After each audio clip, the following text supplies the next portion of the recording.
नमस्कार दोस्तों। आज हम द हिंदू का डेली न्यूज़ एनालिसिस करेंगे। तो इसमें से जो फर्स्ट आर्टिकल है जो हमने सेलेक्ट किया है वो 9 कंटेनर्स हैं जो केरल के तट पर पाए गए हैं। इसमें एक लाइब्रेरियन, एक कंट्री है, उसका शिप था वो। और लाइब्रेरियन जो कंट्री है ये उसका शिप का नाम था MSC एल्सा 3 और लाइब्रेरियन फ्लैग लगा हुआ था उस पर। तो कोल्लम बीच है केरल में, वहाँ पर कोल्लम एंड अलापुज़ा बीच पर 9 कंटेनर्स पाए गए हैं।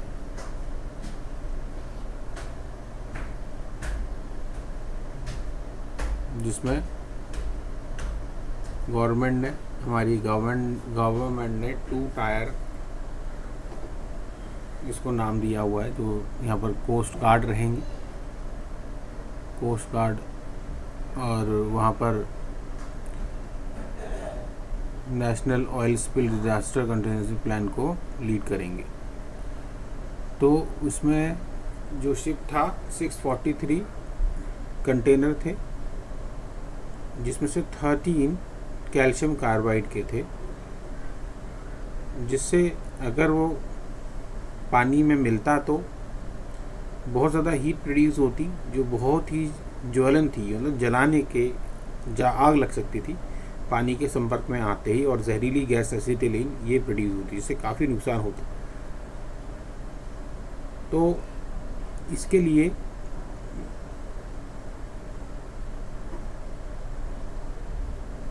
हमारी गवर्नमेंट को Indian ocean centre for ocean information has inform the government को इन्फॉर्म किया इसके बारे में, केरल की गवर्नमेंट को इन्फॉर्म किया। The government has urged the public to report, और गवर्नमेंट ने पब्लिक से सहायता मांगी है और बोला है कि अगर किसी को कंटेनर दिखे तो उसको 112 नंबर पे कॉल करना है और बताना है। केरल के और भी डिजास्टर मैनेजमेंट है, KSDMA, पब्लिक को एडवाइस किया है कि 200 मीटर दूरी बनानी है बीच से, और कोस्ट गार्ड वेसल 3 रखे हुए हैं जो उसकी निगरानी कर रहे हैं, देख रहे हैं। वेसल का नाम है विक्रम, सक्षम और समर्थ। तो इंफ्रारेड कैमरास लगे हुए हैं जिससे डिटेक्ट कर रहे हैं कंटेनर और ऑयल स्पिल के बारे में, कहाँ पर कंटेनर है और कोई ऑयल स्पिल तो नहीं हुआ है। और मछुआरे को 20 नॉटिकल माइल्स दूर रहने के लिए कहा है कि वहाँ से दूर मछली पकड़े वो ना जाए। तो ये ऑयल स्पिल क्या होता है? ऑयल स्पिल होने से काफ़ी प्रॉब्लम हो जाती है, क्योंकि पानी से हल्का होता है ऑयल, तो पानी के ऊपर वाली सतह पर रहता है वो, जिससे अंदर सूर्य का प्रकाश नहीं जाता है, और जिसके कारण अंदर की जो जीव है वहाँ तक ऑक्सीजन नहीं जाएगा, किरण नहीं जाएगी, तो वहाँ पर फोटोसिंथेसिस नहीं होगा, जिससे वो प्रॉब्लम होगी, खाना ठीक से बना नहीं पाएंगे वो, तो मर जाएंगे।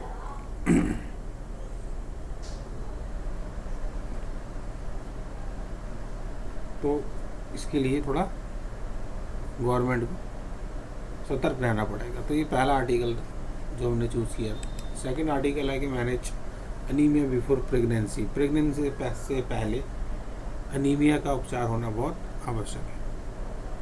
हमारे देश में लगभग 1 लाख महिलाएं में से 93 महिलाएं की डेथ हो जाती है।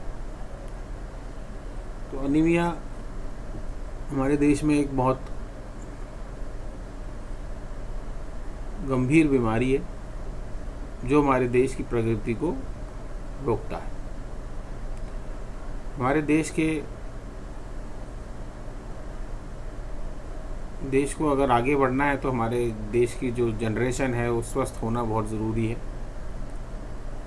तो स्वस्थ होने के लिए अनीमिया का उपचार होना भी ज़रूरी है। तो हमारे देश में अनीमिया की जो टैबलेट्स हैं वो दी जाती हैं, जिससे वो शरीर में डाइजेस्ट नहीं होती हैं, वो एब्जॉर्ब नहीं होती हैं, वो जिसके कारण उसका कोई फ़ायदा नहीं होता। अनीमिया की बीमारी जो है वो एज इट इज़ रह जाती है, जिससे हमारे देश में जो बच्चे अच्छे प्रभावित होते हैं तो स्वस्थ नहीं होते हैं, तो कोई ना कोई उनमें परेशानी प्रॉब्लम रह ही जाती है। तो उसके लिए हमारे देश में अनीमिया का डोज दिया जाए। तो अनीमिया का डोज पहले ओरल देते थे, तो ओरल ना देके अब इंजेक्शन के थ्रू दिया जाएगा, ये एडवाइस कर रहे हैं। तो क्या नाम बताया उसका? Ferric carboxylic intravenous ferric carboxylic acid, carboxymaltose intravenous ferric carboxymaltose, ये नाम है उसका वैक्सीन का, जो हमारे देश की महिला को इंजेक्शन से दिया जाएगा, जिससे आयरन की कमी पूरी होगी। इसके साथ साथ B12 विटामिन B12 की डेफिशिएंसी भी हो जाती है, ये भी बहुत सारे डिफेक्ट को उत्पन्न कर देती है। तो इसका भी उपचार होना बहुत ज़रूरी है, आवश्यक है।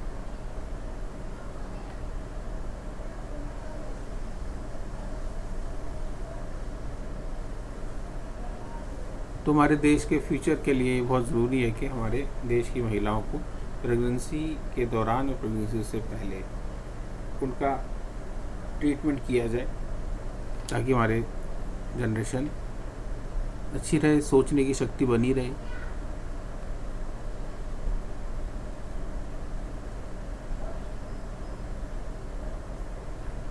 तो ये 2 आर्टिकल हैं जो हमारे देश द हिंदू में दिए गए हैं, और भी आर्टिकल्स आज हमने 2 ही आर्टिकल्स सेलेक्ट किए हैं। तो वीडियो समझ आई है तो उसको लाइक एंड सब्सक्राइब करें। वीडियो देखने के लिए धन्यवाद। Thank you.